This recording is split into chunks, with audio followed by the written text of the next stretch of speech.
હરે કૃષ્ણ. માતાજી, મારું સ્ક્રીન અને અવાજ બરાબર છે ને? સ્ક્રીન શેર હા દેખાય છે? પ્રભુજી. હા પ્રભુ. ઓકે. તો સ્વાગત છે તમારા બધાનું again level 2 express page chapter number 9, જે પાર્ટ 1 લઈશું આપણે. લેતા પહેલા આપણે શ્રી શ્રી રાધા ગોવિંદ ઇસ્કોન મેંગલુરુ કુલાઈ એમના બ્લેસિંગ્સ લઈશું અને મંગલાચરણ થી આપણે ગુરુ પરંપરા અને બધા આચાર્યોના આપણે પણ બ્લેસિંગ લઈશું અને પછી ચેપ્ટર ચાલુ કરીશું. માતાજી, લેવું છે મંગલાચરણ? You can take. હા લઈ લઉં પ્રભુજી. ઓકે માતાજી, ગો હેડ. ઓમ અજ્ઞાનતિમિરાન્ધસ્ય જ્ઞાનાંજન શલાકયા ચક્ષુરુન્મિલિतं येन તસ્मै શ્રી ગુરવે નમઃ. શ્રી ચૈતન્ય મનોભીષ્ટં સ્થાપિतं येन ભૂતલે સ્વયં રૂપ કદા મહ્યં દદાતિ સ્વપદાન્તિકં.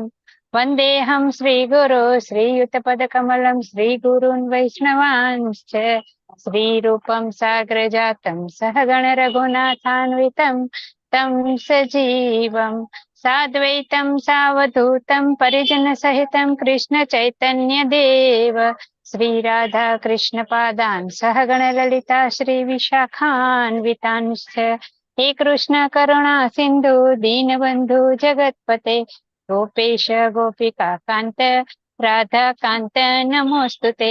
તપ્ત કાંચન ગૌરાંગી શ્રી રાધે વૃંદાવનેશ્વરી વૃષભાનુસુતે દેવી પ્रणमामि हरिप्रिये. वाञ्छाकल्पतरुभ्यश्च कृपा सिन्धुभ्य एव च पतितानां पावनेभ्यो वैष्णवेभ्यो नमो नमः. नमः ॐ विष्णुपादाय कृष्णप्रेष्ठाय भूतले श्रीमते भक्तिवेदान्त स्वामिनिति नामिने.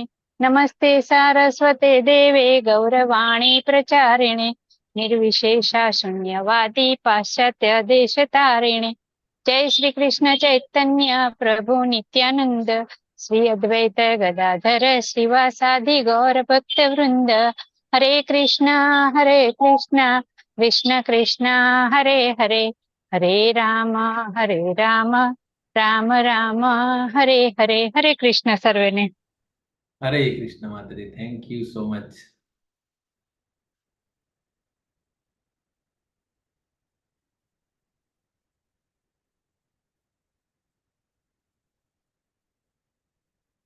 તો આજનું આપણું ચેપ્ટર છે 9, ચેપ્ટર 9, બરાબર. ચેપ્ટર 9 નંબરનું નામ શું છે?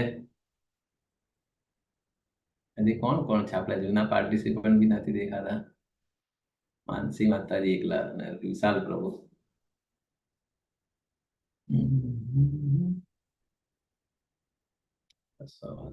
ચાલો, આપણે જોઈશું આગળ કયા કયા ચેપ્ટરો અને એમાં શું હતું બેઝિકલી, એટલે રિવિઝન ફટાફટ થઈ જાય ત્યાં સુધી કોઈ જોઈન બી કરી લે આપણા જૂના participant. Otherwise we will continue, no problem. Okay. તો આપણે ચેપ્ટર નંબર 1 હતું એ કુરુક્ષેત્રની યુદ્ધભૂમિ પર સૈન્ય નિરીક્ષણ, બરાબર. ચેપ્ટર 2 હતું ગીતાનો સાર. ચેપ્ટર 3 કર્મયોગ. ચેપ્ટર 4 દિવ્ય જ્ઞાન, બરાબર. ચેપ્ટર 5 કર્મયોગ કૃષ્ણ ભાવનામૃત ભાવના યુક્ત કર્મ. અને ચેપ્ટર 6 હતું એ અષ્ટાંગ યોગ અથવા ધ્યાન યોગ. ચેપ્ટર 7 હતું પરમેશ્વરનું જ્ઞાન. અને 8 લાસ્ટ ટાઈમ આપણે જે જોયું ગઈકાલે એ હતું ભગવત પ્રાપ્તિ, બરાબર.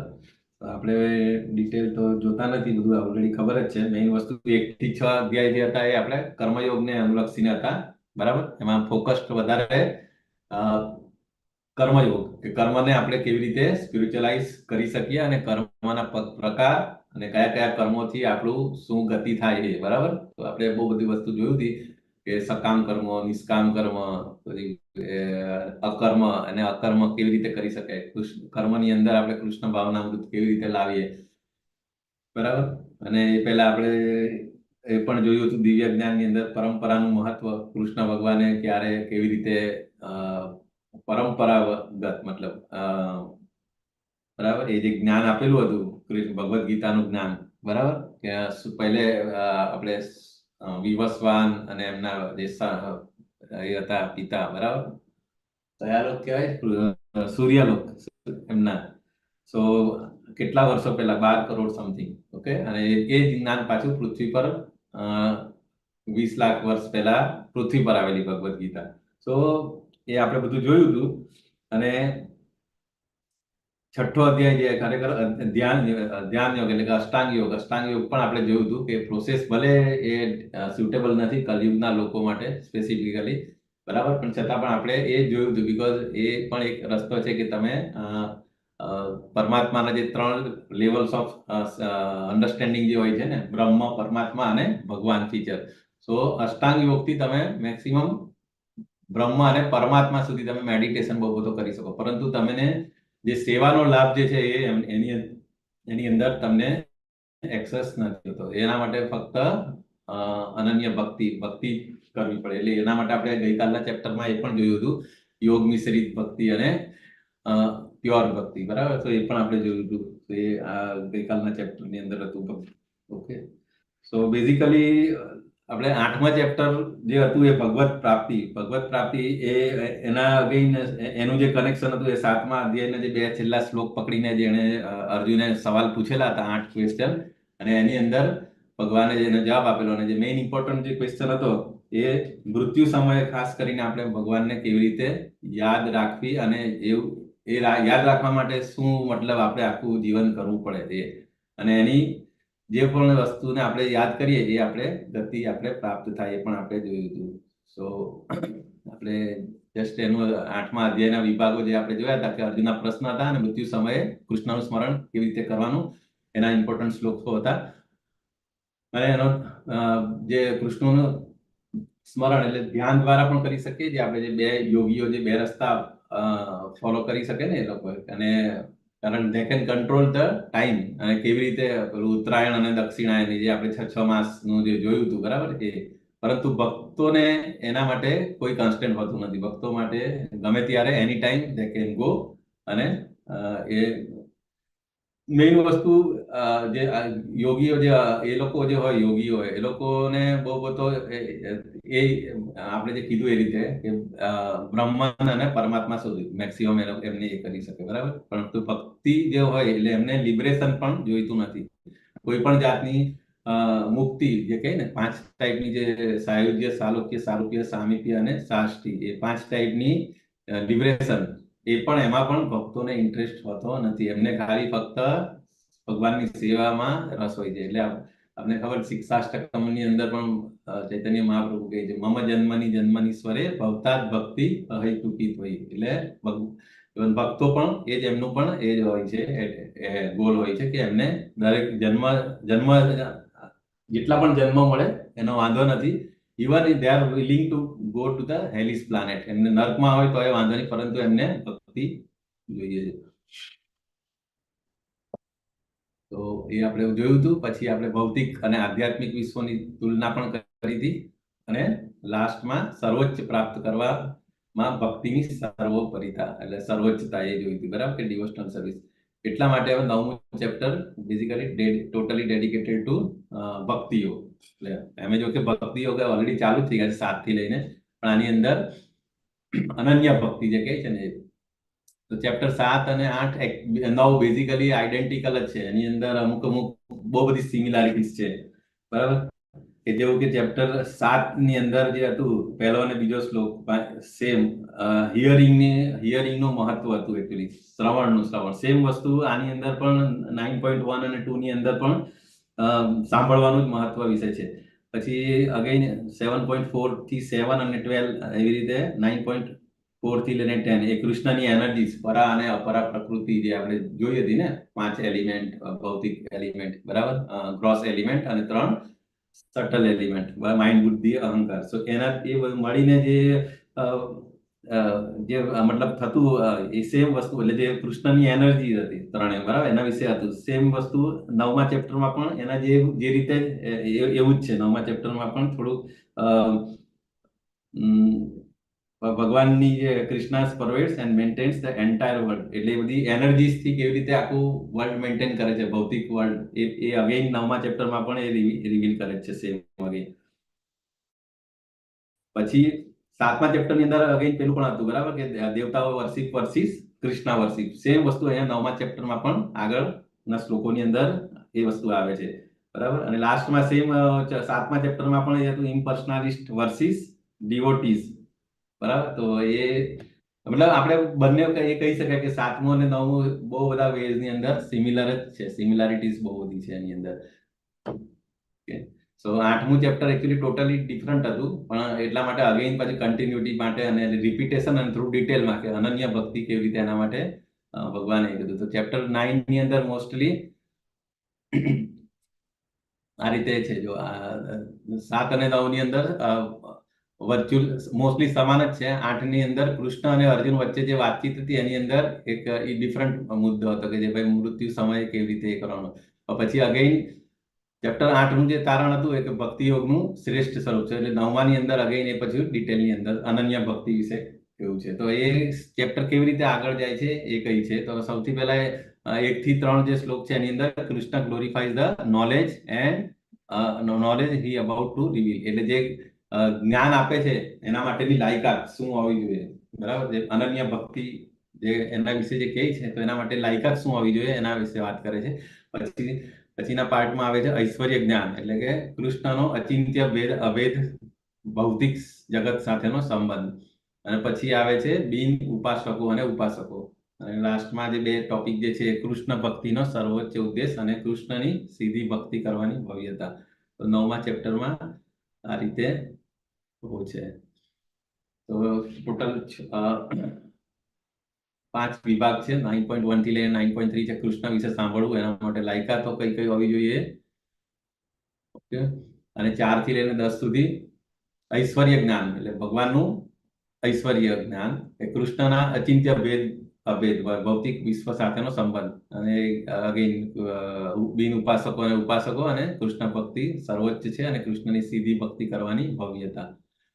તો વિલ સી વિથ ધ વિભાગ 1 એની અંદર કૃષ્ણ વિશે સાંભળવાનું, બરાબર. તો એના માટે સૌથી પહેલા શું ક્વોલિટી પ્રીરિક્વિઝિટ જે રિક્વાયર્ડ છે એના વિશે ભગવાન કહેવાની શરૂઆત કરશે, બરાબર. કે જે ઈર્ષા રહિત વ્યક્તિ, આપણે જોઈશું શ્લોકની અંદર કે કૃષ્ણ જે જ્ઞાનને પ્રગટ કરવાનો છે તેનો મહિમા કરે છે 1 થી 3 ની અંદર. તો શ્લોક નંબર 9.1 એક આગળના અધ્યાયથી કન્ટિન્યુશનમાં ભગવાન સામેથી જ કહે છે, બરાબર. શ્રી ભગવાન વાચ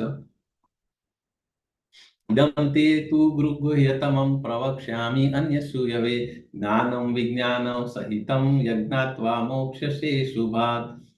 શ્રી પૂર્ણ પુરુષોત્તમ પરમેશ્વર બોલ્યા કે પ્રિય અર્જુન, તું કદાપી મારી ઈર્ષા કરતો નથી. So this is very important quality of the devotee, કે એ ક્યારેય ઈર્ષા નહીં કરવો જોઈએ, બરાબર.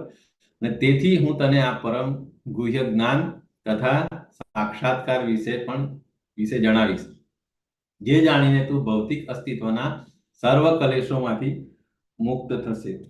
ઓકે. સો ભગવદ્ ગીતા આપણે પહેલા પણ ભગવાને કીધું હતું કે હું શું કામ અર્જુનને એ કરે, કારણ કે ભક્તો સીમે સખા હતી. એટલે એનો ભક્ત હતો અને સખા હતો, બરાબર. બંને હતા. એક વન ક્વોલિટી, અને આ બીજી ક્વોલિટી જે અર્જુનની હતી એ ક્યારેય ઈર્ષા નતા કરતા. તો that is another important quality of the devotee. So અનસૂયા શબ્દ બહુ મહત્વનો છે, બરાબર. તો સામાન્ય રીતે જે બીજા બધા લોકો જે હોય એ લોકો ભગવાનને કાં તો એને દ્વેષ કરતા હોય છે અથવા એને મતલબ ભગવાન એ સુપ્રીમ નહીં ગણતા હોય, જેમ પર્ટિક્યુલરલી માયાવાદી લોકો. સો એ ટાઈપનું ક્વોલિટીઝ નહીં ચાલે. ઓકે. તો આપણે જોયું કે Bhagavad Gita as it is, જે આપણે શા માટે એના જે નોલેજ જે છે એ 3 લેવલની અંદર સેગ્રીગેટ કર્યું છે. તો કયું તો કે એક ગોપનીય, બરાબર, ગુહ્ય જ્ઞાન. પછી થોડું એનું ઉપરની એમાં તો વધુ ગોપનીય, અને સુપરલેટિવ હોય તો સૌથી ગોપનીય, એટલે ગુહ્યતર અને ગુહ્યતમ. ઓકે. સો જેમ જેમ આપણે ભગવદ્ ગીતામાં આગળ જતા, આપણે પહેલા ખબર જ, આપણે બોડી કોન્શિયસ જ હતા. આપણે એમ જ માનતા હતા કે આઈ એમ બોડી, બરાબર. આપણે બોડીથી જ, ઇવન મોસ્ટલી બહુ બધા લોકો 90% લોકો બોડી ઉપર જ ધ્યાન આપતા હોય, બરાબર. શરીર સારું રહેવું જોઈએ, શરીર હેલ્ધી રહેવું જોઈએ, શરીર કારણ કે સેન્સ ગ્રેટિફિકેશન કરવા માટે શરીર ઇઝ ધ વે છે, બરાબર. એટલા માટે લોકો બોડી કોન્શિયસ વધારે હોય છે. તો જ્યારે આપણે ભગવદ્ ગીતા વાંચવાનું શરૂ કર્યું તો 2nd ચેપ્ટરની અંદર જ આપણને રિયલ નોલેજ જે છે આત્મા અને શરીરનું જ્ઞાન જે મુક્તિ માટે ખરેખર જરૂર છે. ફર્સ્ટ એટલે જે ફર્સ્ટ લેવલ જે આપણે મળ્યું હોય સેકન્ડ અને થર્ડ ચેપ્ટરની અંદર જ કે we are not body, we are soul. બરાબર, તો આપણે સોલ માટે એ જ્ઞાન મળ્યું. અને પછી જેમ જેમ આપણે આગળ વધતા જઈએ ચેપ્ટર સાતમું અને આઠમું એની અંદર સોલ થઈ ગયો પછી સુપર સોલ એટલે કે ભગવાન કૃષ્ણ સર્વોચ્ચ ભગવાન અને તેમની શક્તિ વિશે જ્ઞાન આપણે જોયું હતું. પરા પછી એ બે શક્તિ, બરાબર, અંતરંગા શક્તિ, બહિરંગા શક્તિ, તટસ્થ શક્તિ. સો એ જે નોલેજ હતું એ ધેટ ઇઝ કોલ્ડ થોડું વધુ ગોપનીય છે. આપણે પહેલા આપણું આત્માનું જ્ઞાન મળ્યું, હવે પછી પરમાત્માનું બી જ્ઞાન મળ્યું. બરાબર, તો ધેટ ઇઝ કોલ્ડ ગુહ્ય તર અને ગુહ્યતમ જે હવે આગળ 9મા ચેપ્ટરની અંદર જે આવે છે ધેટ ઇઝ કોલ્ડ શુદ્ધ અમિશ્રિત ભક્તિ. ઓકે, તો અત્યાર સુધી આપણે બીજી બધી પણ બહુ બધું નોલેજ આપણે મેળવ્યું. બરાબર, અલગ અલગ જાતની ભક્તિ, અષ્ટાંગ યોગ, આ તે યોગ, બુદ્ધિ યોગ, સાંખ્ય યોગ, સો મેની થિંગ્સ. બટ અનન્ય ભક્તિ જે છે એ આ 9મા ચેપ્ટરમાં ડિટેલમાં આવશે. એટલે એ ગુહ્યતમ જ્ઞાન કહેવાય. બરાબર, તો એના માટેની જે લાયકાત જે કીધું આપણે પહેલા શ્લોકની અંદર કે ઉચ્ચ શૈક્ષણિક વિદ્વાનો નકામી ટિપ્પણીઓ આપે છે. કારણ કે જે કહેવાતા સ્કોલર હોય છે, માયાવાદી છે આ, એ લોકો કહેવાતા સ્કોલર હોય, એ લોકો એ પછી ઈર્ષા કરે ભગવાનની. તો એ લોકો ભગવાનને સમજી નહીં શકે, ભગવદ્ ગીતાને સમજી નહીં શકે. એ કહી છે કે પરમ ગોપનીય જ્ઞાન. ઓકે, સો એ મેળવવા માટે પહેલા તો લાયકાત હોવી જોઈએ, જે આપણે જોયું. અને આનું નામ જે છે રાજવિદ્યા રાજગુહ્ય યોગ. એ બેઝિકલી રાજવિદ્યા શું કામ કહે છે? કારણ આપણે ચોથા ચેપ્ટરની અંદર જોયું હતું, બરાબર, કે એવમ પરંપરા પ્રાપ્ત, કે સૌથી પહેલા પરંપરાની અંદર ભગવાને પહેલા સનગોડ, બરાબર, એમને મતલબ એ જે આજે નોલેજ છે બેઝિકલી ભગવદ્ ગીતાનું, એ રાજા મહારાજાઓને અપાતું જ્ઞાન હતું. બરાબર, અને એ જ્ઞાન આપણને આપણા આચાર્યો અને પરંપરામાં આવવાથી આપણને ઇઝીલી મળી શકે છે. અને એની અંદર પણ બીજો ભગવદ્ ગીતામાં આપણે જોયું કે 18 અધ્યાય છે, 3 ભાગમાં સ્પ્લિટ કરેલા છે. બરાબર, તો પહેલા 6 અધ્યાય કર્મ, પછી ભક્તિ અને છેલ્લા 6 એ જ્ઞાન છે. સો એક્ઝેક્ટ સેન્ટરની અંદર જે છે ને એ 9મો અધ્યાય. બરાબર, એટલે 18 અધ્યાયની સેન્ટર. તો એ સેન્ટર જે આપણે પેલું જોઈએ ને કે કોઈ પણ ઇમ્પોર્ટન્ટ જ્વેલ હોય એને આપણે બરાબર સંભાળીને રાખતા હોઈએ. તો ભક્તિનું જે નોલેજ જે છે ને એની અંદર પણ અનન્ય ભક્તિ એ એક્ઝેક્ટ 9મા ચેપ્ટરની અંદર, એટલે રાજવિદ્યા રાજ ગુહ્ય, એટલે ગુહ્ય પણ છે અને એ ઇમ્પોર્ટન્ટ નોલેજ બી છે. બરાબર, સો એના માટેની આપણે લાયકાત તો કે ઈર્ષાથી મુક્ત હોવી જોઈએ. પછી એ મેળવવાનું સાધન શું? તો કે વિચાર ધ વેઝ. આપણે નોલેજ તો ખબર પડી ગઈ, બરાબર, ભગવદ્ ગીતા છે. એના માટે શું? તો કે પહેલું સ્ટેપ શ્રવણ. આપણે ખબર છે નવદા ભક્તિ, આપણે ગઈકાલે પણ જોયું હતું અને આજે પણ સ્લાઇડમાં આવશે કે નવદા ભક્તિની અંદર ફર્સ્ટ સ્ટેપ ઇઝ શ્રવણમ. શ્રવણમ કીર્તનમ વિષ્ણુ સ્મરણમ પાદ સેવનમ. એ રીતે જે પ્રહલાદ મહારાજ જે શ્રીમદ ભાગવતના 5મા સ્કંદની અંદર જે 5મા ચેપ્ટરમાં જે કહે છે ને નવદા ભક્તિ વિશે કહે, તો શ્રવણમ. તો શ્રવણમનું ઇમ્પોર્ટન્સ આપણે શ્રીમદ ભાગવતમની અંદર પણ બીજા ચેપ્ટરની અંદર બહુ બધા 4-5 શ્લોકો છે જે આપણે ભાગવતમમાં રોજ ડેલી રિસાઇટ કરતા હોય છે કે શ્રુણવતાંસો કથા કૃષ્ણ. એટલે બે વસ્તુ, એક તો ભગવાનના words that is called Bhagavad Gita, કે ભગવાને ડાયરેક્ટ એમના મુખકમળમાંથી કીધી હતી. અને બીજું શ્રીમદ ભાગવતમ, કે ભગવાન વિશે જે પ્યોર ડિવોટીઝ દ્વારા લખવામાં અને કહેવામાં આવ્યું છે. શ્રી વ્યાસ દેવ મુનિએ આપણને ખબર છે કે એમની પરિપક્વ અવસ્થાની અંદર શ્રીમદ ભાગવતમ લખ્યું હતું. જ્યારે અને એના માટે બી એ પણ જ્યારે એકદમ પરિપક્વ એટલા માટે કહેવાય કે એમણે બધું બહુ બધા શાસ્ત્રોનું રચના કરી હતી, વેદોનું વર્ગીકરણ કર્યા પછી પણ એમને અસંતોષ હતો. અને પછી એમના સ્પિરિચ્યુઅલ માસ્ટર નારદ મુનિ એમની સામે અપિયર થઈને પછી એમને કહે છે કે ભાઈ તે આ તો લોકોને તે વધારે સેન્સ ગ્રેટિફિકેશનની અંદર પ્રવૃત્ત થાય એના માટે તે વેદોનું એ કર્યું. તો એની અંદર ભગવાનની ગ્લોરિફિકેશન તો કર્યું નથી, એ મિસિંગ છે. એટલે પછી એમણે શ્રીમદ ભાગવતમ, એટલે એને કહેવાય ને કે પરિપક્વ અવસ્થાની અંદર વ્યાસ મુનિએ જે શ્રીમદ ભાગવતમની રચના કરી હતી. અને પછી આપણે ખબર છે કે જ્યારે એમના પુત્ર જે સુખદેવ ગોસ્વામી, બરાબર, એ સુખદેવ ગોસ્વામી તો જન્મથી નિત્ય મતલબ જ્ઞાની હતા. એમને કશું ખરેખર આ જે પ્યોરિફિકેટરી પ્રોસેસની કઈ જરૂર નહીં હતી, નોલેજ નથી, એ રિયલાઇઝ સોલ હતા. પણ છતાં પણ શ્રીમદ ભાગવતમનો શ્લોક સાંભળીને એ એટ્રેક્ટ થયા હતા કે અને એમાં પર્ટિક્યુલરલી જે પેલો અહો બકીયમ વાળો શ્લોક હતો એ એમને જયારે સાંભળ્યો ને ત્યારે તરત એ કે યાર કે જે આવી તો આ કોણ પર્સનાલિટી છે કે ખરેખર એને મારવા માટે આવી છે એની પણ એને મધરની પોઝિશન આપી અને પછી અગેન એ ખબર એમની સ્ટોરીમાં આપણે ડીપમાં જતા નથી ઓલરેડી ભાગવતમની અંદર આવે છે હરે તો કૃષ્ણ પ્રભુજી, યસ માતાજી હરે કૃષ્ણ આપ જે શ્લોક એ બોલ્યા હતા ને એ શ્લોક મને તમે મોકલજો ને, જંગલમાં બોલ્યા હતા ને એ શ્લોક. ઓકે ઓકે અહો બકીયમ હરે વાળું કૃષ્ણ. એટલે એ જે પેલી આપણે પૂતનાને જે મારેલી ને એટલે બકીય અહો હા, બકીયમ કયા તમે અધ્યાયનો છાપશો ને કયો છે શ્લોક? ગૂગલમાં ઓકે. એ હું ગૂગલમાં હું તમને મોકલી આપીશ કારણ એમાં લખશે ને ગૂગલ ની અંદર આપણે તો વેદાવેદમાં આવી જશે એ પેલું કે અહો બકીયમ ખાલી એટલું ટાઈપ કરશો ને એક જ મિનિટ હું પછી એવું તો કરું અત્યારે we'll see.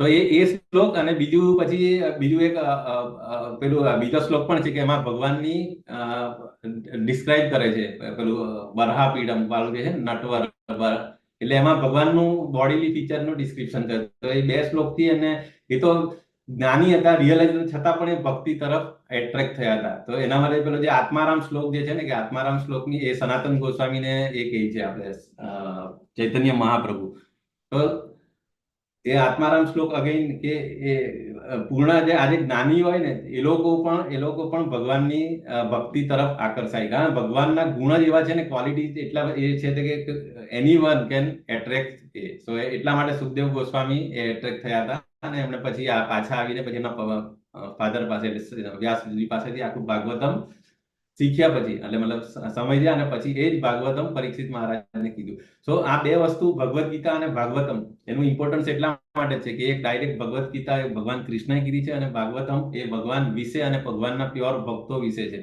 તો એ બંને આપણને શું કરે એમનું બંનેનું શ્રવણ કરવાથી આપણે આ પરમ ગોપનીય જ્ઞાન આપણું એ છે બરાબર પ્યોરિફિકેશન આપણું જે સ્પિરિચ્યુઅલ જર્નીમાં આપણે બહુ ઇમ્પોર્ટન્ટ છે પ્રોગ્રેસ કરવા માટે તો એનો ફાયદો શું છે તો કે ભૌતિક અસ્તિત્વની મુશ્કેલી થી રાહત આપને ખબર છે કે ભૌતિક અસ્તિત્વ જે આપણું આ જે છે ભૌતિક જગતની અંદર છે કઈ કઈ અસ્તિત્વ છે કઈ કઈ મુશ્કેલીઓ છે તે આપણે જોઈ બરાબર કે 4 જાતની પેલી જન્મ મૃત્યુ જરા આદિ પછી પેલી 3 કઈ આદિ ભૌતિક આદિ દૈવિક અને આધ્યાત્મિક સો આ બધા આમાંથી પરમેનન્ટ સોલ્યુશન જોઈતું હોય તો આપણે શ્રીમદ ભાગવતમ અને ભગવદ્ ગીતાનું મેક્સિમમ શ્રવણ કરીને જે આપણી જે આપણા આચાર્યોએ જે આપી છે સાધના ભક્તિ બરાબર તો એની અંદર પણ બંને વસ્તુનું ઇમ્પોર્ટન્ટ છે ને સવારે આપણે શ્રીમદ ભાગવતમનું શ્રવણ કરતા હોય છે અને સાંજે કોઈ પણ ઇસ્કોન ટેમ્પલની અંદર ભગવદ્ ગીતાનું વાંચન ચાલતું હોય છે અને બાકી તો સવારથી લઈને જે બધા પ્રોગ્રામ્સ હોય છે એ તો હોય છે તો આપણે એટલું જો કરીએ આ પ્રોસેસ આપણે રેગ્યુલર ફોલો કરીએ તો ડેફિનેટલી આ જગત આ જ લાઈફની અંદર આપણે જઈ શકીએ પાછા so this is very important તો આજે આપણે કીધું નવદા ભક્તિ આપણે ગઈકાલે પણ જોયું હતું શ્રવણ કીર્તન સ્મરણ પાઠ સેવનમ અને બધાના રિપ્રેઝેન્ટેટિવ જો મેઇન કોણ કોણ હતા એ પણ આપણે જોયું પ્રાર્થના તો કે અક્રૂરજી પછી હનુમાનજી સેવક બનવું અર્જુન મિત્રતા શરણાગતિ બલિ મહારાજ તો આ બધા મહાજન પણ છે બરાબર મહાજન બી છે અને કે મતલબ એમની લાઈફ પણ એ આ બધા વિશે બી ભાગવતમની અંદર છે અમુક અમુક તો હનુમાનજી છે અને અર્જુન તો બધાને ખબર જ છે પરંતુ બલિ મહારાજ છે પરીક્ષિત છે સુખદેવ ગોસ્વામી પછી પ્રહલાદ મહારાજ પૃથુ મહારાજ એ બધું એમનું એ ભાગવતમની અંદર આખા ચેપ્ટરો છે એમના મતલબ ડિટેલની અંદર છે કે એમણે કેવી રીતે ભગવાનને પ્લીઝ કર્યા હતા અને કેવી રીતે મતલબ એમનું લાઈફ આખું ડેડિકેટેડ કર્યું હતું ભગવાનના એમાં તો it's very important to listen Bhagavatam અને ભગવદ્ ગીતા બરાબર તો હવે આ જે નોલેજ જે છે એની કેરેક્ટરિસ્ટિક તો કે રાજ વિદ્યા રાજગુહ્યમ પવિત્રમ વિદમ ઉત્તમમ પ્રત્યક્ષ અવગમ ધર્મ્યમ સુસુખમ કર્તુમ અવ્યયમ તો આજે ભક્તિનું જે નોલેજ છે એના 8 કેરેક્ટરિસ્ટિક રાજ વિદ્યા એટલે શું કે કિંગ ઓફ ઓલ એજ્યુકેશન આપણને ખબર છે કે આપણે ભૌતિક જગતની અંદર કેટલી બધી જાતના એજ્યુકેશન એટલે કે આપણે ભણતા હોય છે એમાં આયુર્વેદિક હોય સાયન્સ હોય physics chemistry biology so many types of knowledge આવે મેડિકલ સાયન્સ હોય ફિઝિક્સ છે ક્વોન્ટમ ફિઝિક્સ છે કેમેસ્ટ્રી છે તો એ બધા જે નોલેજો કરતા ટોપમોસ્ટ જે નોલેજ જે છે આ રાજવિદ્યા બરાબર એને શું કહેવાય king of all education essence of all philosophy બરાબર એટલે રાજવિદ્યા કહેવાય પછી રાજગુહ્યમ મતલબ is a king of all secrets, એટલે સિક્રેટમાંનું secrets about the eternal activities of soul. આપણે આપણે ખબર છે કે સોલ અને સુપર સોલ, તો એ સોલની એક્ટિવિટી શું છે એ આપણને અત્યાર સુધી ખબર નથી કે ભાઈ જીવેર સ્વરૂપ હોય નિત્ય કૃષ્ણદાસ, અને એ જે એના વિશે મતલબ એ રાજગુહ્ય, એટલા માટે એ રાજગુહ્ય. પછી પવિત્રમ એટલા માટે કહીએ છીએ કે પ્યોરેસ્ટ ઓફ ઓલ, કે પ્યોરિફાઈઝ ઓફ ઓલ મટીરિયલ કન્ટામિનેશન. કારણ આ જે નોલેજ છે એનાથી મતલબ આપણે પ્યોરિટી આવે. આપણે કહીએ ને કે જ્યારે આપણે ખાલી ભગવદ્ ગીતા ભાગવતમનું શ્રવણ કરીએ અથવા તો ભગવાનનું નામ લઈએ તો એનાથી આપણી બધી જે ઇન્દ્રિયો હોય પ્યોરિફિકેટરી પ્રોસેસની અંદરથી પાસ થતી હોય છે. જે ઉત્તમમ એટલે transcendental to darkness or ignorance of the world. ઉત્તમમ એટલે માટે છે કે થ્રી મોડ્સ ઓફ મટીરિયલ ની અંદર એ નહીં આવે. આ એનાથી ઉપરનું નોલેજ છે, બરાબર. ઉત્તમમ એટલે ટ્રાન્સિડેન્ટલ નોલેજ છે. એટલે એનાથી એ નોલેજ મળવાથી આપણે પેલું કે ને અંધકારમાંથી પ્રકાશમાં આપણે જઈએ. તો એટલે આપણે પેલું મંગલાચરણમાં આપણે કહીએ ને કે ઓમ અજ્ઞાન તિમિરાંધસ્ય. તો આ જે નોલેજ આપીને આપણને આપણા ગુરુજી, આપણા સ્પિરિચ્યુઅલ માસ્ટર રિયલ આપણને ટ્રાન્સેન્ડેન્ટલ નોલેજ કહેવાય ભગવાન.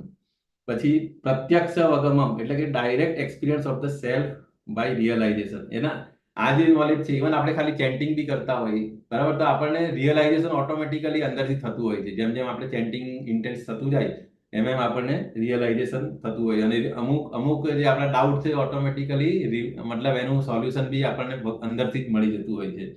તો direct experience of the self by realisation, બરાબર. પછી ધર્મિયમ એટલે કે પરફેક્શન ઓફ રિલિજિયન, એટલે service to supreme Lord. Okay, એટલે આ જે નોલેજ છે એનાથી કેવી રીતે આપણે ભગવાનને સર્વ કરી શકીએ, સેવા કરી શકીએ એના. એટલે આ અનન્ય ભક્તિ વિશેનું જે આજે રાજગુહ્ય જે નોલેજ છે એની જે 8 કેરેક્ટરિસ્ટિક છે આ શ્લોકની અંદર કીધું છે, બરાબર. સુસુખમ થઈ ગયું. અને અસુસુખમ એટલે ઇઝીલી અને જોયફુલી પરફોર્મ. આપણે ખબર છે કે બીજી કોઈ પણ પ્રોસેસ છે એ આટલી જોયફુલ અને એ નથી હોતી. કારણ આપણે ખબર કે યજ્ઞ કરવાનો હોય કે તપશ્ચર્યા કરવાની હોય તો એના માટે કેટલી મહેનત કરવી પડે. જ્યારે ચેન્ટિંગ કરવું હોય કે ભગવાનનું કીર્તન કરવું હોય તો ઇટ્સ વેરી ઇઝી અને પ્લેઝરેબલ, એટલે આપણે આનંદ આપતું હોય છે, બરાબર. અને અવ્યયમ આપણે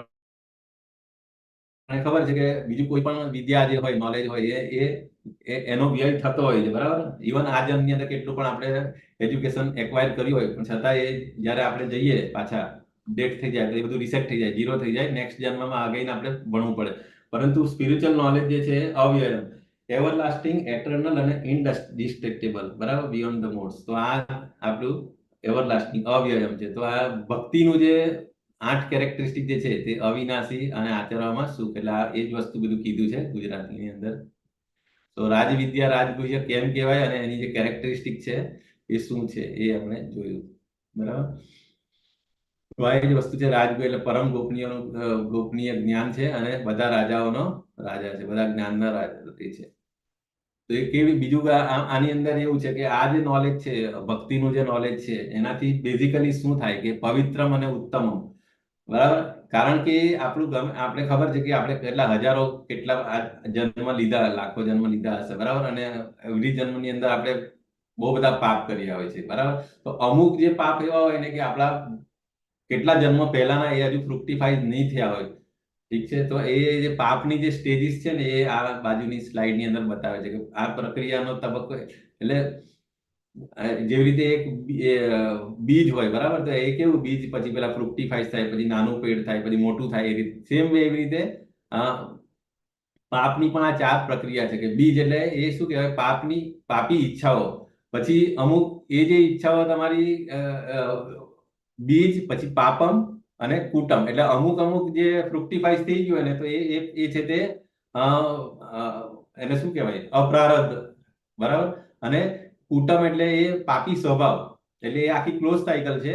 પણ અમુક જે આપણે પાપ કર્યા હોય ને એ પછી પ્રારબ્ધ થઈને સ્પષ્ટ પ્રતિક્રિયા અને પીડા હોય, જે ખરેખર મેનિફેસ્ટ થઈ ગયા હોય. પણ અમુક જે હોય હજી પણ નહીં થયા હોય તો એને સંચિત કર્મ કહેવાય, સંચિત કર્મ. હા, એટલે સંચિત કર્મ છે. એ સંચિત કર્મ અમુક ટાઈમ એનો પાકી જાય ને એટલે પછી આપણને પેઇન આપે. આપણે જે દુખી ગયા ને અમુક લોકો કહે ને કે હું તો આટલો પાયસ છું, આટલું બધું રૂલ્સ એન્ડ રેગ્યુલેશન પાડું છું, મને આટલી તકલીફ કે પરંતુ એ આપણા આગલા જન્મમાં જે કેરી ફોરવર્ડ થયા હોય ને એ આ જન્મની અંદર, ભલે આ જન્મમાં આપણે એકદમ સિમ્પલ સાદી રીતે રહેતા હોય, પરંતુ એ આગળના પાપ કર્મો આપણે અત્યારે ભોગવતા હોય, એને લીધે પીડાઓ થતી હોય. ઠીક છે, એટલે આખું આ નેક્ટર ઓફ ડિવોશન ની અંદર પણ આ આવે છે, આખું લેવલ 3 માં પણ આવશે તમારા ડિટેલ ની અંદર કેવી રીતે આ. એટલે મેઇન વસ્તુ આજે ભક્તિનું નોલેજ એવું છે કે ભગવાનની ભક્તિમાં તમે લાગો ને તો કોઈ પણ સ્ટેજની અંદર તમારા પાપ હોય એ હજુ ફ્રુક્ટિફાઈ નહીં થયા હોય કે હજુ એકદમ ઇનિશિયલ સ્ટેજની અંદર હોય કે અત્યારમાં થઈ પણ ગયા હોય, તો કોઈ પણ, જેવી રીતે આપણે એક સિમ્પલ એક્ઝામ્પલ કે કોઈ બી આપણે બીજ હોય બરાબર, તો એને આપણે જો અગ્નિની અંદર શેકી નાખે ને તો પછી એમાંથી પછી ફણગો નહીં ફૂટે, પછી એમાંથી પછી ઝાડ નહીં ઉગે, મતલબ છોડ નહીં ઉગે. સેમ વે ભક્તિ એટલે લાઈક અ ફાયર. આપણે જે બધા કર્મો જે છે ને સારા અથવા ખરાબ, એની ભક્તોને તો જે સારા નરસા કોઈ અકર્મની અંદર કન્વર્ટ કરવાનું હોય ને, તો પાપ કર્મ કે પુણ્ય કર્મ એ બધા આની અંદર આની અગ્નિની અંદર મળીને મતલબ એ થઈ જાય છે. મતલબ તમારા કોઈ પાપ કર્મ તમારા બચે નહીં. તો આ એ વસ્તુ છે, એટલે ભક્તિ નું ઇમ્પોર્ટન્સ આટલું છે. બરાબર, ગોપનીય જ્ઞાન વિશે ચાલે તો કેવી રીતે મેળવવું એના વિશે છે કે સ્વ વિશે સીધી ધારણા કેવી રીતે મેળવવી અદ્યતન ભક્તોના સંગઠનમાં અભ્યાસ ભક્તિ સેવા દ્વારા. એટલે આપણે ડીઓટી એસોસિએશન અથવા એ આપણે ખબર છે નારદ મુનિએ પણ એમના પ્રીવિયસ લાઈફની અંદર એ કોણ હતા, મેડ સર્વન્ટ હતા. બરાબર, એ મેડ સર્વન્ટના છોકરો હતો, નાનો હતો, પણ 4 મહિના જે ચોમાસાના 4 મહિના એમને સેવા કરવાનો લાભ મળ્યો હતો અને એમની જોડે રહ્યો અને એમના એસોસિએશન થી એમનું આખું આખું મતલબ લાઈફ અને એમની નેક્સ્ટ લાઈફ આખી એ થઈ ગઈ. બરાબર, તે આપણે ખબર છે, ડિસ્કસ કરી હતી, અને ભાગવતમ ની અંદર બી એના ચેપ્ટર છે 2-3 નારદ મુનિ ની પ્રીવિયસ લાઈફમાં એ કોણ હતા અને પછી કેવી રીતે એમને ભગવાનનો સાક્ષાત્કાર થયો અને નેક્સ્ટ જન્મમાં પછી એ નેક્સ્ટ કલ્પની અંદર એ બ્રહ્માના માનસ પુત્ર તરીકે પછી એમને સ્પિરિચ્યુઅલ બોડી નારદ તરીકે મળી હતી. તો એ વસ્તુ આ છે. બરાબર, ડીઓટી એસોસિએશન ઇઝ વેરી ઇમ્પોર્ટન્ટ. બરાબર, એટલે ધર્મમય, ધર્મની પૂર્ણતા, સુસુખમ અને અવ્યયમ એ પણ આપણે જોયું.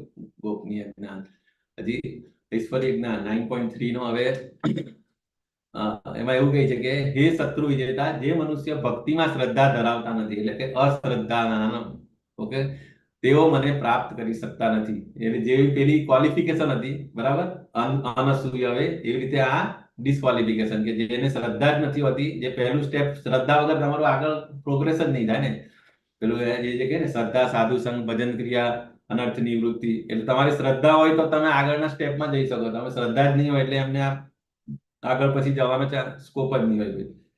તેથી તેઓ આ ભૌતિક જગતમાં જન્મ મૃત્યુના માર્ગ પર પાછા આવતા રહે છે. તો એમનું એમ શું છે, એમનું ડેસ્ટિનેશન એ જ છે કે ભૌતિક જગતની અંદર જ એ જન્મ મૃત્યુના અંદર ફર્યા રાખે છે. 16મા અધ્યાયની અંદર પણ આવશે એ ડિટેલની અંદર. બરાબર, કે જે અસુરી પ્રવૃત્તિની અંદર પ્રવૃત્ત હોય છે, બરાબર, જે રાક્ષસી, જે 2 ગુણો છે ને, દૈવી અને અસુરી સંપત્તિ. તો જેની પાસે જેની અંદર અસુરી ગુણો ભરેલા હોય છે, તો એમનું થિંકિંગ આ રીતે હતું. એની અંદર ડિટેલમાં ભગવાન એ જ કહે છે કે એવા લોકોને હું આ જ જગતની અંદર અગેન એન્ડ અગેન અને ડિગ્રેડ થયા રાખે, જેમ જેમ. તો એ આખું ડિટેલમાં આવશે 16મા અધ્યાયની અંદર. તો the destination of the person who have no શ્રદ્ધા. સો શ્રદ્ધા જેને નથી એને આ ડેસ્ટિનેશન છે. પરંતુ આ પણ જો પ્યોર ડિવોટીઝ નું એસોસિએશન ધારો કે આવા લોકોને થતું હોય ને, તો અમુક વાર અજ્ઞાત સુકૃતિ ભેગી થતી હોય છે. તો આવા લોકોની અંદર ધીરે ધીરે ચાન્સીસ રહે. તો એના માટે ડિવોટી એસોસિએશન બહુ જ ઇમ્પોર્ટન્ટ છે. એટલે અમુક વાર કે નોન ડિવોટીઝ બી જો ડિવોટીના કોન્ટેક્ટમાં આવવાનો એમને કઈ મોકો મળી જતો હોય તો એમની પણ લાઈફ ટ્રાન્સફોર્મ થતી હોય છે. બરાબર, પછી જેઓ સૌથી મહાન છે તે પૂર્ણ પુરુષોત્તમ પરમેશ્વર અનન્ય ભક્તિ દ્વારા જ પ્રાપ્ત થઈ શકે છે. બરાબર, ભગવાનને હવે આપણે પ્રાપ્ત કરવા હોય તો આપણે જોયા હતા બહુ બધા રસ્તા, યોગ મિશ્રિત ભક્તિ, અષ્ટાંગ યોગ, સાંખ્ય યોગ, છેલ્લે હમણાં એમાં પણ આગળના શ્લોકોમાં પણ આગળના અધ્યાયમાં પણ કન્ફર્મ થઈ ગયું કે સુપ્રીમ અનન્ય ભક્તિ દ્વારા જ ભગવાનની પ્રાપ્તિ થઈ શકે છે. તેઓ પોતાના ધામમાં વિદ્યમાન રહે છે, તેમ છતાં તેઓ સર્વત્ર વ્યાપેલા છે અને તેમની અંદર બધું જ સ્થિત છે. આ આપણે બહુ બધું ડિટેલની અંદર લાસ્ટ ગયા ચેપ્ટરમાં પણ જોયું હતું કે કેવી રીતે ભગવાન કૃષ્ણ સાયમલ્ટેનિયસલી એમ ગોલોકો ધામમાં પણ હોય છે, અને એ જ પછી આખું જે અસંખ્ય ભૌતિક જગતો, બરાબર, ભૌતિક જગતોની અંદર જે પણ પ્રોસેસ બધી થઈ રહેલી હોય, બરાબર, એ એમના એક્સપાન્શન જે હોય, 3 પુરુષ અવતાર છે, બરાબર, તો એમનાથી આ બધું મેન્ટેન થતું હોય છે. પછી અગેન જે સેકન્ડરી ક્રિએશન હોય, પછી બ્રહ્માજી, પછી દેવતાઓ, એટલે મતલબ ઇન શોર્ટ જેવી રીતે ગવર્મેન્ટ ચાલતી હોય ને, જે પ્રેસિડેન્ટ કે પ્રાઇમ મિનિસ્ટર આખું સિસ્ટમેટિક વે ની અંદર આખું ચલાવતા હોય ગવર્મેન્ટ, એવી રીતે ભગવાન પણ ત્યાં રહીને બેઠા બેઠા, મતલબ ગોલોકામાં રહીને એમના ડિવોટીઝ અને એમના પ્યોર ડિવોટીઝ જોડે એન્જોય કરતા કરતા આ બધી વસ્તુ થતું હોય છે, મેન્ટેન કરતું હોય છે. શ્રીમદ ભાગવતમનો શ્લોક છે, જો સેકન્ડ ચેપ્ટરનો 6ઠ્ઠો, સવૈ પુંસા પરો ધર્મ યથોર ભક્તિ અધોક્ષજે અહૈતુકી અપ્રતિહતા યયાત્મા સુપ્રસિદ્ધતિ. બરાબર. સો સવૈ પુંસા પરો ધર્મ એટલે મેં સમગ્ર માનવ જાત માટે સર્વોચ્ચ કર્તવ્ય શું છે? તો આપણને ખબર છે કે આ જે 4 કર્મ વર્ણ અને 4 આશ્રમ જે હોય, બરાબર, જે ભગવાને એ 4થા અધ્યાયમાં એ પણ કીધું હતું કે આ 4 વર્ણ અને 4 આશ્રમ એ મારી ચતુર્વર્ણ મયા સૃષ્ટમ, મેં એ કર્યું છું. એટલે સમગ્ર જાત જે એની કેટેગરીમાં કશે ને કશે તો ફિટ થતી હોય, બરાબર, 4 વર્ણ અથવા 4 આશ્રમ, તો એમના વિશે એમનો એમ શું હોવો જોઈએ? તો કે જેના વડે મનુષ્ય દિવ્ય પરમેશ્વરની પૂર્ણમય પ્રેમ ભક્તિ સેવા પ્રાપ્ત કરી શકે, બરાબર. આવી પ્રેમ ભક્તિ અહૈતુકી અને અવિરત હોવી જોઈએ, જેથી આત્મા સંપૂર્ણપણે તુષ્ટ થઈ શકે.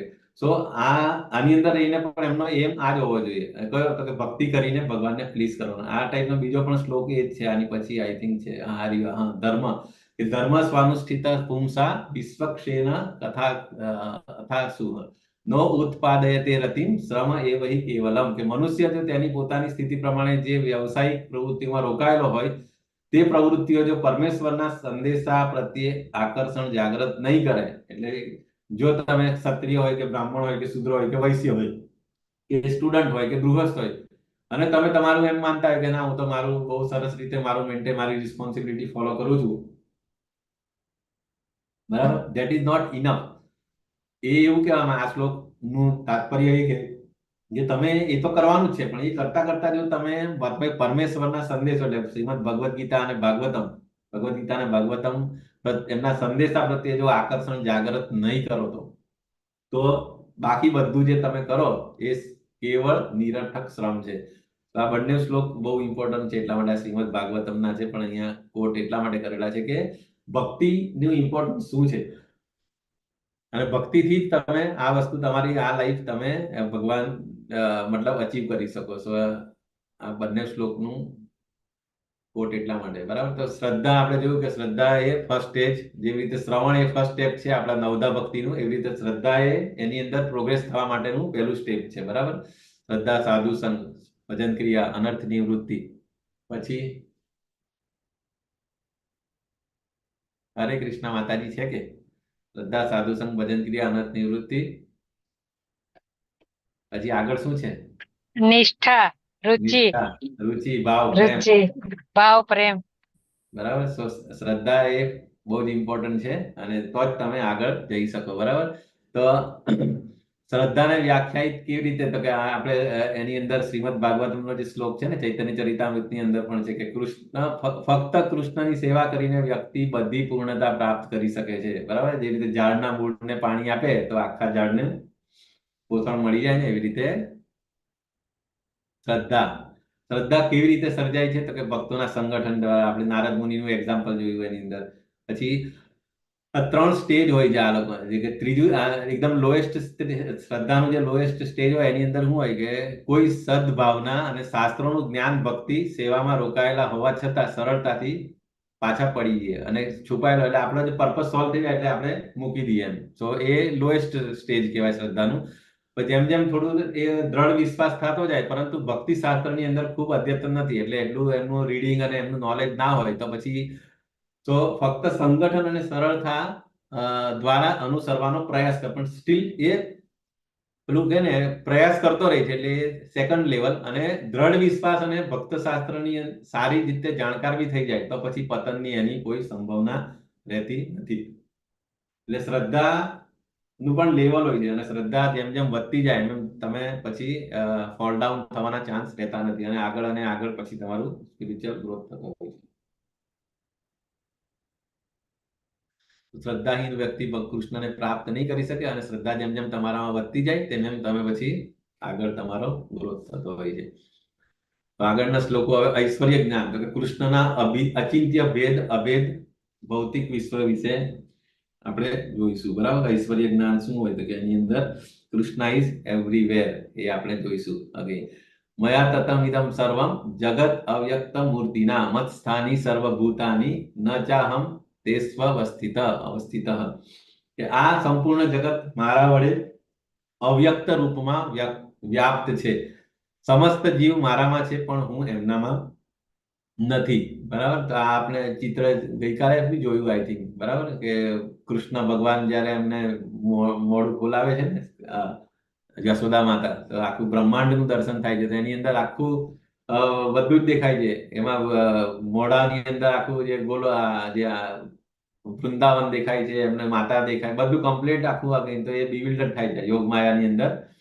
તો એ છે. બરાબર,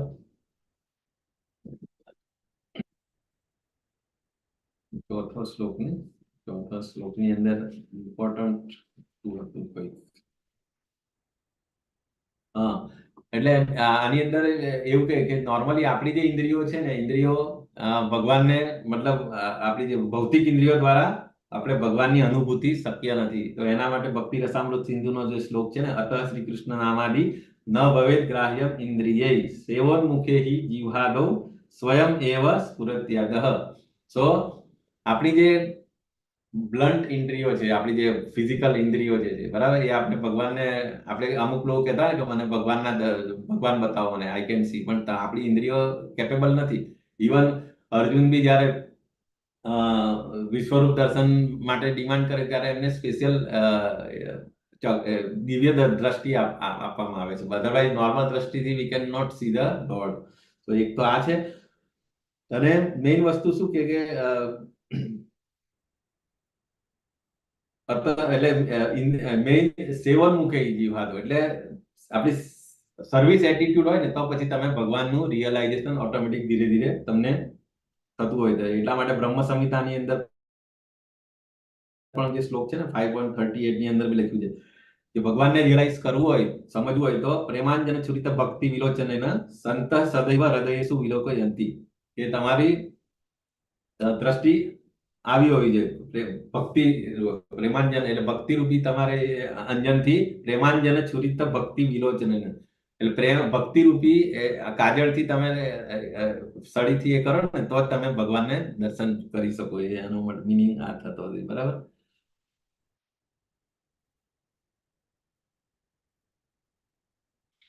પછી આગળ એટલે આ એટલે ભગવાનનું એટલે એ જ બતાવે છે કે ઐશ્વર્ય કેવી રીતે છે, કે ભગવાન Krishna relationship with the world કેવી રીતે છે, કૃષ્ણ એના વિશે આપીએ છીએ.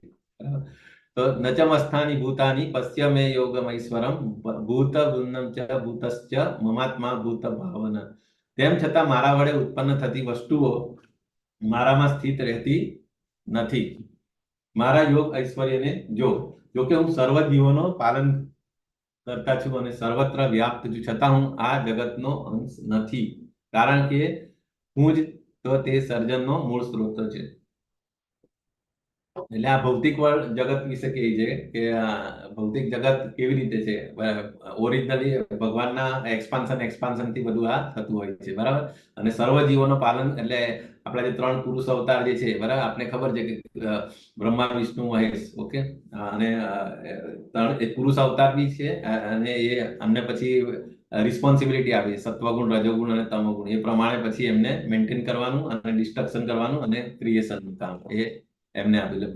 સેકન્ડરી ક્રિએશન જે બ્રહ્મા જે કરે છે ને 14 લોકોની અંદર બધા જીવોનું, તો દેટ ઇઝ એટલે ઇન શોર્ટ એટલે આ જ છે કે બધું મારા વડે ઉત્પન્ન થાય છે અને મારા પરંતુ બધી વસ્તુઓ મારામાં સ્થિત રહેતી નથી, એવું કહે છે ભગવાન. એટલે અચિંત્ય ભેદ અભેદ એટલે અચિંત્ય એટલે ભેદ છે, ભેદ બી છે અને અભેદ બી છે. એ રીતે એટલે આ ફિલોસોફી ચૈતન્ય મહાપ્રભુની એ જ છે. જેવી રીતે આ એનાલોજી એ પણ આપે જેવી રીતે સર્વત્ર વહેનારો પ્રબળ વાયુ હંમેશા આકાશમાં સ્થિત રહે છે તેવી રીતે ઉત્પન્ન થયેલા સર્વ પ્રાણીઓને મારામાં રહેલા જાણ.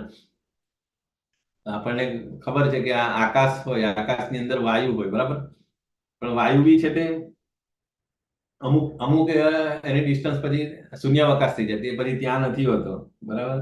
તો એવી રીતે એ જ કહે છે કે એનાલોજીમાં એ જ કે જેવી રીતે સર્વત્ર વહેનારો પ્રબળ વાયુ હંમેશા આકાશમાં સ્થિત રહે છે તેવી રીતે હંમેશા સર્વ પ્રાણીઓને મારામાં રહેલા જાણ. તો એની એ જ કહે છે એક કઈ રીતે કયું છે 9મું ને 9.6 ની હરે અંદર. કૃષ્ણ પ્રભુજી. બસ માતાજી એમ. હા. આમાં એવું આવે ને કે મહાવિષ્ણુ એમનો શ્વાસ લે ત્યારે બધા જીવો એમનામાં સ્થિત થઈ જાય છે, હા, એટલે અને જ્યારે શ્વાસ છોડે ને ત્યારે બધા જીવો પાછા આવે છે ભૌતિક જગત. હા, એટલે એ તો ખરું જ, પણ એને વાયુને આજે એનાલોજી આપણે કહી છે ને કે એને હવાની દરેક આમાં જે રીતે આકાશની અંદર વાયુ અથવા હવા દ્રશ્ય જગતમાંનું સૌથી વિશાળ પ્રગટીકરણ. આપણે કેવું વાદળ આકાશ કેટલું અનંત કહેવાય ને, આપણે આપણી જ્યાં સુધી નજર જાય ત્યાં સુધી, એટલે મતલબ આકાશ અનંત, બરાબર. આપણે જ્યાં વી કેન નોટ સે કે આકાશ પતી ગયું એમ, જ્યાં જમીન અને આકાશ મળે તો બી આપણે જેમ જેમ આગળ જઈએ તો આકાશ અનંત છે. પરંતુ એટલે આકાશમાં જેમ વાયુ અથવા તો હવા દ્રશ્યમાન જગતમાંથી સૌ વિશાળ પ્રગટીકરણ છે, અને હવાની ગતિ દરેક વસ્તુની ગતિને પ્રભાવિત, પરંતુ વાયુ મહાન હોવા છતાં તે આકાશની અંદર સ્થિર રહે છે. વાયુ અગેન એ આકાશની અંદર જ સ્થિર રહે છે, અને વાયુ આકાશની પેલે પાર નથી, એટલે જે અમુક ટાઈમ પછી એ શૂન્યાવકાશ આવી જાય. અમુક હાઈટ તમે ઉપર જાઓ ને તો ભાઈ ત્યાં એર નહીં મળે તમને, વાયુ નહીં મળે. તે જ પ્રમાણે એટલે એ રીતે વૈશ્વિક પ્રગટીકરણ, એટલે તમે જે રીતે કીધું ને કે વૈશ્વિક પ્રગટીકરણ કેવી રીતે કે મહાવિષ્ણુના શરીરમાંથી જે આ રીતે બધા અસંખ્ય બ્રહ્માંડોનું નિર્માણ થતું હતું, તો એ રીતે આટલું બધું પ્રગટીકરણ તો છે જ, અસંખ્ય બ્રહ્માંડો બી છે, પરંતુ જેવી રીતે અમુક ટાઈમ પછી એ નથી હોતું હવાનું, એ રીતે ભગવાન પણ અહીંયા અસ્તિત્વમાં નથી, એમ અહીંયા નથી, એ ત્યાં આગળ છે ગોલોકમાં. એવું અહીંયા લખ્યું છે આની અંદર, પોર્પટની અંદર. બાકી તમે જે કીધું એ તો બરાબર જ છે. અને બીજું એ પણ કીધું કે સૂર્યની ગતિનું વર્ણન બી કે સૂર્યને પરમેશ્વરની આંખ માનવામાં આવે છે અને ગરમી તથા પ્રકાશ પ્રસારવાની અપાર શક્તિ છે. સો આ બધા મતલબ ભગવાનના રિપ્રેઝેન્ટેટિવ્સ છે, એટલે એ ત્યાં ઉપર બેઠા બેઠા બધું કંટ્રોલ કરતા હોય છે.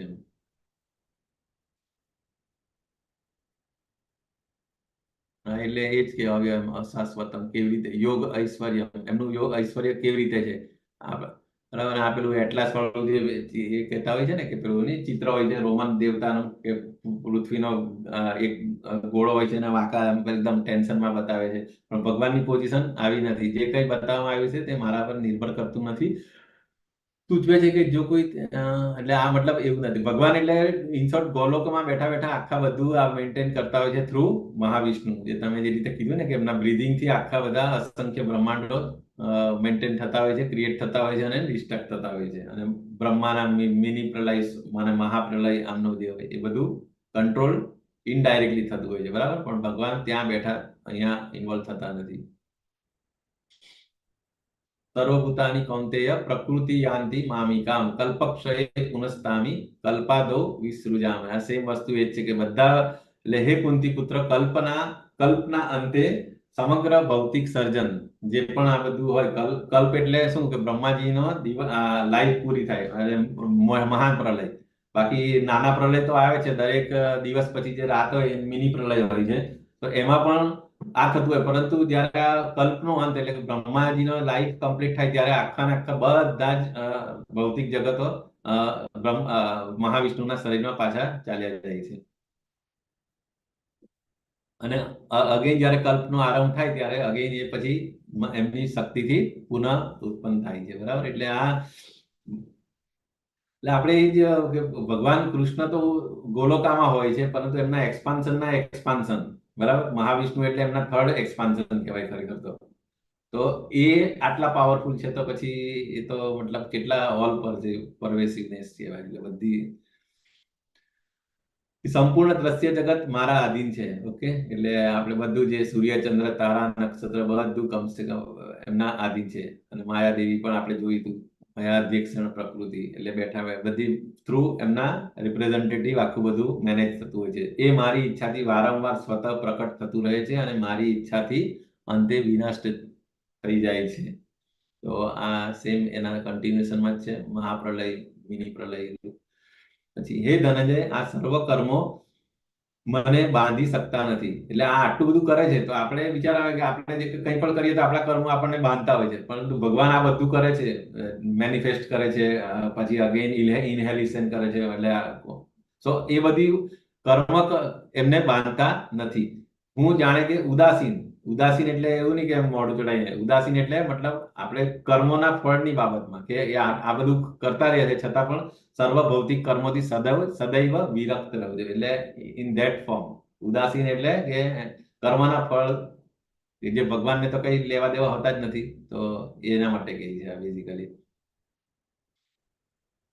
એટલે આ ગોપનીય જ્ઞાન એટલે એ જ કહે છે કે ભગવાન કૃષ્ણના સર્જન અને વિનાશ સાથેના સંબંધો બેઝિકલી બતાવે છે. બરાબર, તો ભૌતિક વિશ્વ ભગવાનની નિષ્કૃષ્ટ શક્તિ છે. આપણે જોયું ને, પરા અપરા એનર્જી પછી ક્રિએશન થતું હોય છે. બરાબર, અને કૃષ્ણની સર્જન શક્તિ માટે ઉત્ક્રાંતિના આધુનિક ખ્યાલનું ખંડન કરે છે. આપણને ખબર છે ફિઝિક્સ બાયોલોજીની અંદર એવું શીખવાડવામાં આવેલું કે આપણે પહેલા અમીબા, એક કોષી અમીબા હતી, ભાઈ ધીરે ધીરે એક કોષીમાંથી બહુકોષી, પછી ઇવન આપણા પૂર્વજો પણ કોણ હતા તો કે પહેલા આપણે મંકી હતા, આપણને પૂંછડી હતી, પણ જેમ જેમ ઉત્ક્રાંતિવાદ પ્રમાણે જેમ જેમ આપણે માણસનું ફોર્મ, મતલબ આપણા પૂર્વજો મંકી હતા, પણ આની અંદર શાસ્ત્રમાં ક્લિયર કટ લખ્યું છે કે જ્યારે પણ સૃષ્ટિ નું સર્જન થાય, કે સૃષ્ટિ જ્યારે મહાવિષ્ણુના શરીરમાં જતી રહે આખી, મતલબ જ્યારે બધા બ્રહ્માંડો, સો એ વખતે દરેક જીવો જે પોઝિશનમાં હોય, ધારો કે 84 લાખ યોની હોય તો એની અંદર બધા જ આવે. બરાબર, જળચર પ્રાણી હોય, મનુષ્ય હોય, પશુ હોય, પક્ષી હોય, સો એ જે ફોર્મની અંદર હોય એ જ ફોર્મની અંદર એમનું ડ્યુરિંગ પ્રલય દરમિયાન એમનું એનિલેશન થઈને એમના શરીરમાં જતા રહે મહાવિષ્ણુમાં. અને એ સેમ જ્યારે પાછા પ્રકટ થાય ત્યારે એવું નથી કે અમીબા જ ખાલી પ્રોડ્યુસ થાય અને પછી ધીરે ધીરે માણસ હ્યુમન પણ નહીં હોય, પહેલા વાંદરા હોય, એવું નથી હોતું. એ હ્યુમન તો તે હ્યુમન કન્ડિશનની અંદર જ બેઠા આપણે જે રીતે જનરેટ થાય એ થાય ને. જેવી આપણે રાતે ઊંઘીને સવારે ઉઠીએ તો કેવા મનુષ્ય તો મનુષ્ય, એવી રીતે સેમ ટુ સેમ જે પોઝિશનમાં હોય એમના કર્મોના એ પ્રમાણે જ્યારે એન્ડ થતો હોય તે જ વસ્તુ તમારે at the time of creation also same છે. એટલે એ એક્ઝેક્ટલી આપણા ડાર્વિનના ઉત્ક્રાંતિવાદથી ને ખંડન કરે છે કે એવું નથી હોતું કે પહેલા આપણે આપણા પૂર્વજો કઈ ડિફરન્ટ હતા ને આપણે અત્યારે માણસ છે ને આ રીતે અમીબા એક કોષી અને પછી બહુકોષી પ્રાણીઓ અને આ બધું. એટલે એવું નથી. એટલે બધી જાતના પ્રાણીઓ, જળચર, સ્થળચર, human, every one was present at the time of annihilation also. And same again જ્યારે રિક્રિએશન થતું હોય ત્યારે અગેન પાછા એ બધા ફોર્મની અંદર આવી જતા હોય છે. તો શાસ્ત્ર ઇઝ વેરી વેરી ક્લિયર. અને એટલા માટે આપણા જે સાયન્ટિસ્ટોને આ તો એક ઉત્ક્રાંતિનું છે, એવા બધા બીજા પણ બહુ બધા પ્રિન્સિપલ્સ છે. આ લોકો બિગ બેંગ થિયરી કહેતા હોય છે કે ભાઈ કેવી રીતે આ નિર્માણ થયું, ભૌતિક જગત કેવી રીતે બન્યું. એ લોકો એમ કે પણ ખરેખર કોઈ પણ ડિસ્ટ્રક્શન માંથી ક્રિએશન નથી થતું. આ બધી વસ્તુ મયાધ્યક્ષણ પ્રકૃતિ સૂયતે સચરાચરમ હેતુનાનેન કૌંતેય જગદ્વી પરિવર્તતે. હે કુંતી પુત્ર, મારી શક્તિઓમાં એક એવી આ ભૌતિક પ્રકૃતિ મારી દેખરેખ હેઠળ કાર્ય કરે છે અને સર્વ ચર અને અચર જીવોને ઉત્પન્ન કરે છે. એટલે આમાં બધા જ આવી જાય, ચર, અચર, સ્થળચર, ભૂચર, 2 પગવાળા, 4 પગવાળા, હવામાં ઉડવાવાળા, બધા. અને એના શાસન હેઠળ આ જગત વારંવાર સર્જાય છે અને વિનાશ થતું રહે છે. તો આ બધું મેનેજ કરવાનું કામ આપણે દુર્ગા દેવીનું છે. બરાબર, ભૌતિક પ્રકૃતિ, અને એના હેઠળ આપણું આ બધું મેનેજ થતું હોય છે. તો ભગવાન એ ડાયરેક્ટ ઇન્વોલ્વમેન્ટ થતા નથી, પરંતુ આ રીતે હોય છે. પછી શ્લોક છે આગળ, હવે 11 થી લઈને 15 સુધી બિન ઉપાસકો અને ઉપાસકો વિશે છે. તો કૃષ્ણ એક સામાન્ય માણસ છે એવું વિચારતા મૂર્ખ લોકો જે અલ્પકાલીન સ્વરૂપ ધરાવે છે નાસ્તિક બની જાય છે અને તેમના પ્રયત્નમાં પરાજિત થાય છે. અને મહાત્માની વ્યાખ્યા અને લાયકાત એ જોઈશું. તો અવજાનંતી મામ મૂઢા માનુષીમ તનુમાશ્રિતમ પરમ ભાવમ અવજાનંતો મમ ભૂત મહેશ્વરમ. કે હું જ્યારે મનુષ્ય રૂપે અવતરું છું, એટલે કે રામ કૃષ્ણ એની વાત કરે, ત્યારે મૂર્ખ લોકો મારો ઉપહાસ કરે છે. તેઓ મુજ ઈશ્વરનો દિવ્ય ભાવ નથી જાણતા. આપણે ખબર છે જન્મ કર્મ ચ મે દિવ્યમ આગળના અધ્યાયમાં હતું બરાબર. સો એકચ્યુઅલી એ લોકો એમ જ માને છે, જે મૂળા લોકો બરાબર, એ લોકો એમ જ માને છે કે આ તો કઈ સુપ્રીમ પર્સન કેવી રીતે હોય શકે, આ તો આપણી જે મનુષ્ય જ છે. અને એને પછી ઉપહાસ બી કરે. આપણે ખબર છે શિશુપાલ, બરાબર, શિશુપાલ છે, દુર્યોધન છે, એ બધા કૃષ્ણને સુપ્રીમ નતા ગણતા. એ લોકો આ રીતે એમનાથી ઈર્ષાથી એમનો દ્વેષ જ કરતા હતા ઓલવેઝ. તો એ વસ્તુ અહીંયા આગળ કીધું છે. આમાં અવજાનંતી એટલે 3 કેટેગરી છે. તો જાનંતી, અજાનંતી અને અવજાનંતી. તો કે 3 શરતોને કેવી રીતે ડિફરન્શિએટ કરીએ. કે જે જાનંતી છે, કે જે ખરેખર એબ્સોલ્યુટ ટ્રુથ શું છે, તત્વતઃ ભગવાનને જાણે છે, બરાબર, સમજવાથી મુક્તિ થાય. ભગવદ ગીતા 4.9 ની અંદર એ રેફરન્સ થી કે ભગવાન કોણ છે, એમની પોઝિશન શું છે, it is very very clear, બરાબર. તો એવા લોકો એ જાનંતી. અને અજાનંતી એટલે શું, કે ભગવાન કૃષ્ણનું અજ્ઞાન જન્મ ચક્રમાં, એટલે જેને ખબર જ નથી, અજ્ઞાન છે, અવિદ્યાથી. તો એ શું ભૌતિક જગતની અંદર સાયકલની અંદર અટવાતા હોય છે. અને જે અવજાનંતી જે છે એ ડેન્જર કેટેગરી છે, જે કૃષ્ણ વિશે ગેરસમજ બંધનમાં વધારો કરશે. અને ભગવદ ગીતામાં આગળ 16મા અધ્યાયમાં પણ આવશે કે એવા લોકોને પછી આ રીતે હેલિસ પ્લાનેટની અંદર વધારે અને વધારે પીડા આપવામાં આવે છે. તો અવજાનંતી કેટેગરી આપણે જે કીધું એ લોકોની અંદર આવે, કે જે ભગવાનનો દ્વેષ કરતા હોય છે, બરાબર.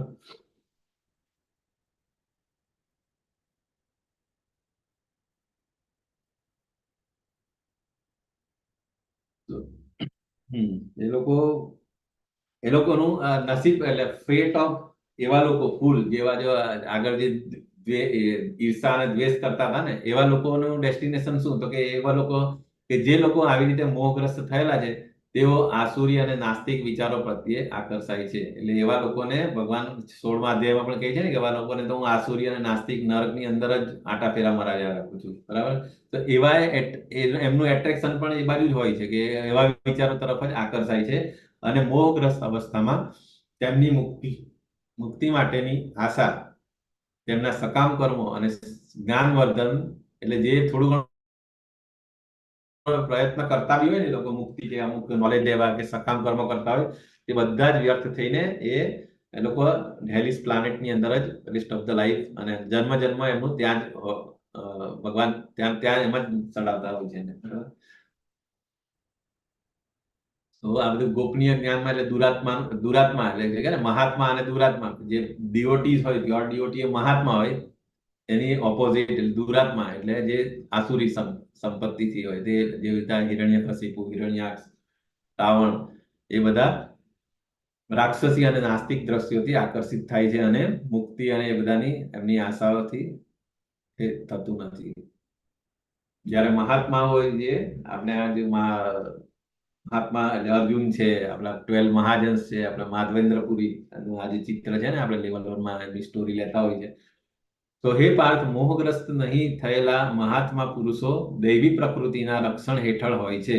એટલે એવા લોકો જે દૈવી પ્રકૃતિ ઓલરેડી દે આર ધ મતલબ એમની અંદર દૈવી પ્રકૃતિના ગુણો ભરપૂર હોય છે, બરાબર. અને એમનાથી જ એટલે અંતરંગા શક્તિ એટલે યોગ માયાથી એ રક્ષણ હેઠળ બી હોય છે. તેઓ સંપૂર્ણપણે ભક્તિમય સેવામાં નિમગ્ન રહે છે. આપણે આ ખબર છે ને, માધવેન્દ્રપુરી એમને ભગવાન પોતે દૂધ લઈને આવે છે, બરાબર. એ પણ આપણી સ્ટોરી સંપૂર્ણપણે ભક્તિમય સેવામાં નિમગ્ન રહે છે. અને કારણ કે તેઓ મને જ આદિ તથા અવિનાશી અને પૂર્ણ પુરુષોત્તમ પરમેશ્વર તરીકે જાણે છે, કે જે રિયલ એમને રિયલાઇઝ સોલ છે આ બધા, બરાબર, મહાત્માઓ. ઓકે. અને પછી આ એકદમ સેન્ટરનો શ્લોક, બરાબર, 14મા અધ્યાય 18 જે ટોટલ અધ્યાય છે એની અંદર 9મો અધ્યાય અને 9મા અધ્યાયની અંદર પણ જે exact centre we can say, બરાબર, એકદમ important precious verse of the Bhagavad Gita. તો એ શું છે? સતતમ કીર્તયંતો મામ યતસ યતંતસ્ય દ્રઢવ્રતા નમસ્યંતસ્ય મામ ભક્ત્યા નિત્યયુક્તા ઉપાસતે. તો ભક્તની કેરેક્ટરિસ્ટિક શું હોય? કે જે મહાત્માઓ છે, પ્યોર ડિવોટીઝ છે, એ લોકો કન્ટિન્યુ શું કરતા હોય? મારા મહિમાનું નિત્ય કીર્તન કરતા હોય, દ્રઢ સંકલ્પ પૂર્વક પ્રયાસ કરે અને મને નમસ્કાર કરતા નિરંતર ભાવે. એટલે ત્રણ વસ્તુ: એક તો નમસ્કાર કરે, કીર્તન કરે. આમાં શ્રીલા પ્રભુપાદ જો અને બધા ડિવોટીઝ કેટલા ખુશ છે, અને ઓલવેઝ અને દ્રઢ પૂર્વક સંકલ્પ પૂર્વક પ્રયત્ન કરતા હોય છે. બરાબર? કે આમાં સતતમ કીર્તન તો કીધું છે. એટલે એવું નથી કે ખાલી 16 માળા કે 32 માળા કરીએ. ખરેખર તો આઈડિયલી ભગવાનના જે પ્યોર ડિવોટી છે, સતતમ કીર્તન તો મામ અને દ્રઢવ્રતા.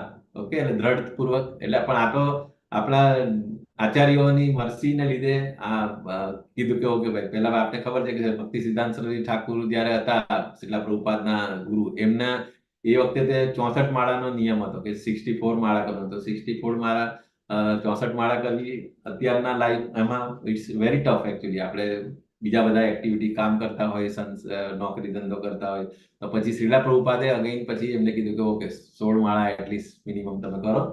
સો સતતમની જગ્યાએ આપણે because of the mercy of the pure devotees, આપણા સ્પિરિચ્યુઅલ માસ્ટરને લીધે આપણે આ ફેસિલિટી મળી કે 16 માળા સુધી આપણે, અને આટલીસ્ટ આપણે કરીએ તો પછી. અને પ્રભુપાદે ગેરંટી લીધી છે કે મિનિમમ 16 માળા, 4 નિયમોનું પાલન કરો તો તમને બેક ટુ ગોડ હેડ હું લઈ જઈશ. બરાબર? સો અને નમસ્કારનું પણ ઇમ્પોર્ટન્ટ છે. આગળ પણ કહે કે મન મનાભવ મદભક્તો મધ્યાજીમામ નમસ્કુરુ. તો સેમ આ શ્લોકની અંદર પણ નમસ્કાર કરવાનું પણ કહે છે, અને ભક્તિ ભાવે નિરંતર મને ભજે છે. સો આ અગેન વેરી ઇમ્પોર્ટન્ટ શ્લોક છે, 14મો. બરાબર? એટલે ગોપનીય જ્ઞાનની અંદર મહાત્માની બાહ્ય પ્રવૃત્તિઓ કેવી રીતે હોય છે? તો કે સતતમ કીર્તન તો આમ, જો ગૃહસ્થ હોય કેવી રીતે મસ્ત તમારે સવારથી લઈને રાત સુધી સતતમ કીર્તન તો આમ, જે રૂલ્સ એન્ડ રેગ્યુલેશન પ્રમાણે ભગવાનની સાધના ભક્તિની અંદર વિથ ફૂલ ફેમિલી ઇન્વોલ્વ છે. પછી નિત્ય યુક્તા ઉપાસતે. જ્યારે પણ સ્પિરિચ્યુઅલ માસ્ટર હોય, ડિવોટીઝ એસોસિએશન હોય, ત્યારે નિત્ય યુક્તા ઉપાસતે, ગુરુની સેવા કરતા હોય. નમસ્કાર કરે મામ ભક્તિ. એટલે જો અર્જુન અને આપણે જે રીતે શીખવાડે છે કે દંડવત કરવાના ભગવાનને, સ્પિરિચ્યુઅલ માસ્ટરને, તો નમસ્કાર.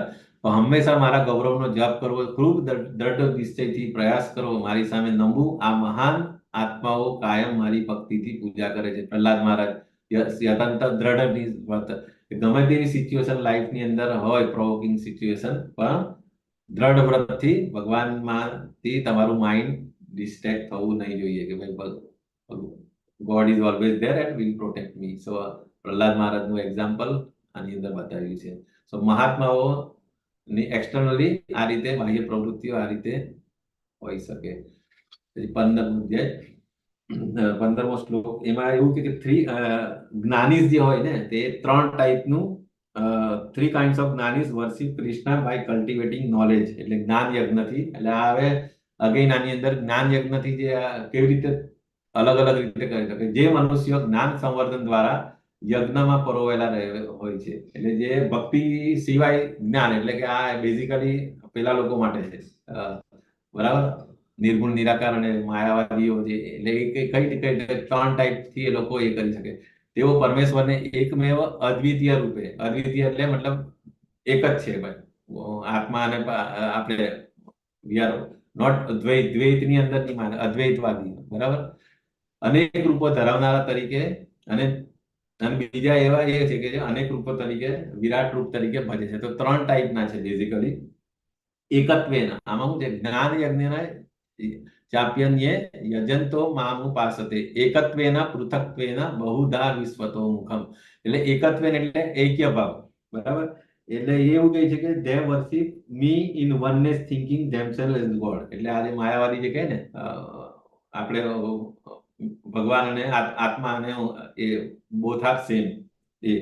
સો આપણે ખબર છે કે 12મા અધ્યાયની અંદર 1 થી 5 શ્લોકની અંદર એને ડિટેલની અંદર કહે છે કે ભાઈ એ કેટલું મતલબ કમ્પેર ટુ ભક્તિ yoga that is very difficult. જે લોકો નિર્ગુણ નિરાકારની અંદર ભક્તિ કરે છે, ભગવાનની મેડિટેટ કરવાનો પ્રયત્ન કરે છે આ જ્યોતની અંદર કે ઓકે, તો એ જે રસ્તો છે એ બહુ તકલીફ વાળો છે અને એમાંથી ફોલ ડાઉન થવાના બી ચાન્સ છે, બરાબર. એટલે એક અને પૃથક્ત્વેન એટલે શું કે જે worship mean diversity of the many form, એટલે જે લોકો દેવતા વર્શિપ, જે ડેમિગોડ વર્શિપ, પૃથક એટલે ઇનડાયરેક્ટ વર્શિપ કરે ભગવાન કૃષ્ણની, બરાબર. પેલા લોકો તો ખાલી બ્રહ્મ અને બહુ બધો પરમાત્મા સુધી જઈ શકે, અને એ પણ એ રસ્તો બી બહુ ટફ છે, જે 12મા અધ્યાયની અંદર 1 થી 5 શ્લોકમાં કહે છે. પછી બીજો રસ્તો આજે કીધો એ ડેમિગોડ વર્શિપ કીધો. પૃથક વેન એટલે ઇનડાયરેક્ટ વર્શિપ ઓફ કૃષ્ણ, જે આ જ ચેપ્ટરની અંદર આગળના શ્લોકોમાં આવશે, 20 થી લઈને 25 ની અંદર આવશે કે ડેમિગોડ વર્શિપ જે પર્સ હોય તો એ લોકો કેવી રીતે અવિધિપૂર્વકમ ખરેખર ભગવાન એમને જ પોતે કૃષ્ણને જ ભજે છે, અને ભગવાન પોતે જ એમની જે શ્રદ્ધા બી એની અંદર એસ્ટાબ્લિશ બી ભગવાન પોતે જ કરી આપે છે. તો એ આગળ આવશે. અને ત્રીજી જે કેટેગરી છે જે બહુધા વિશ્વતોમુખમ, એટલે વિશ્વતોમુખમ એટલે શું કે તે વર્શિપની યુનિવર્સલ ફોર્મ, એટલે અમુક લોકો જે હોય ને એ લોકો યુનિવર્સલ ફોર્મની અંદર માનતા હોય છે, બરાબર. એ આપણે 11મા અધ્યાયની અંદર યુનિવર્સલ ફોર્મ અર્જુન પોતે ના પાડે છે કે આ તો વેરી ડિફિકલ્ટ, અને આ ચેપ્ટરની અંદર 16 થી 19 ની અંદર એ બતાવશે, બરાબર. તો કેવી રીતે, એટલે યુનિવર્સલ ફોર્મ, એટલે there are 3 ફોર્મ્સ થઈ ગયા. એક તો તમારું નિર્ગુણ નિરાકાર વાળું, જે આ લોકો માયાવાદી લોકો વર્શિપ કરે, બીજું ડેમિગોડ વર્શિપર, અને ત્રીજું વિશ્વતોમુખમ એટલે કે યુનિવર્સલ ફોર્મમાં જે માને એ.